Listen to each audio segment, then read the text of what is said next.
Patrick Bruel a poussé un énorme coup de gueule contre une rumeur qui a fait beaucoup de bruit sur les réseaux sociaux à son sujet et sur les Restos du Cœur dans l'émission La Culture dans tous ses états sur Sud Radio.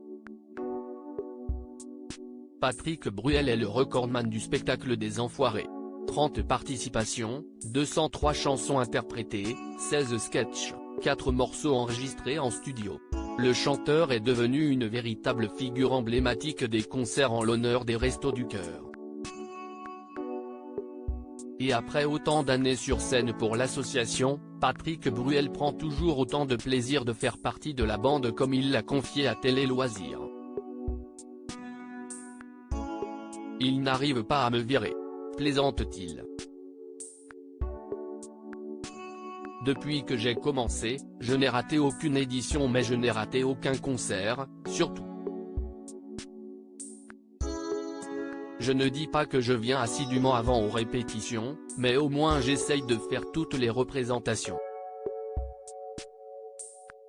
Malheureusement, depuis plusieurs jours, une terrible rumeur circule à propos du chanteur et de l'association. Jamais de la vie. Ce vendredi 17 mars, Patrick Bruel était invité dans l'émission La Culture dans tous ses états sur Sud Radio pour parler de son dernier album encore une fois. La présentatrice Céline Alonso en a profité pour clarifier une rumeur qui circule à son propos depuis plusieurs jours. Info ou intox ? Actuellement, il y a une rumeur qui buzz sur vous sur les réseaux sociaux, vous auriez demandé à ce que les distributions des Restos du Cœur soient réservées à ceux qui ont un schéma vaccinal complet de 4 doses. Je veux absolument votre réponse parce que ça buzz, lui a-t-elle demandé. Jamais de la vie, a tout de suite répondu le chanteur totalement choqué par cette rumeur. Ça va aller déjà devant la police, et ensuite devant la justice. Patrick Bruel a ensuite continué, c'est une fake news totale.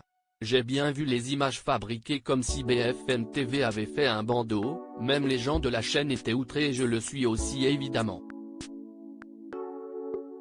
Le chanteur a également dévoilé que certaines personnes mal intentionnées usurpent son identité pour soutirer de l'argent à ses fans.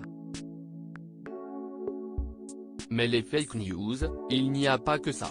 Il y a aussi des salopards qui se planquent derrière des faux comptes pour essayer de soutirer de l'argent en mon nom, il y a une arnaque même qui est en train de se faire, attention, sur le domaine de Léos, domaine qui appartient au chanteur, note de la rédaction, a-t-il confié avec stupeur.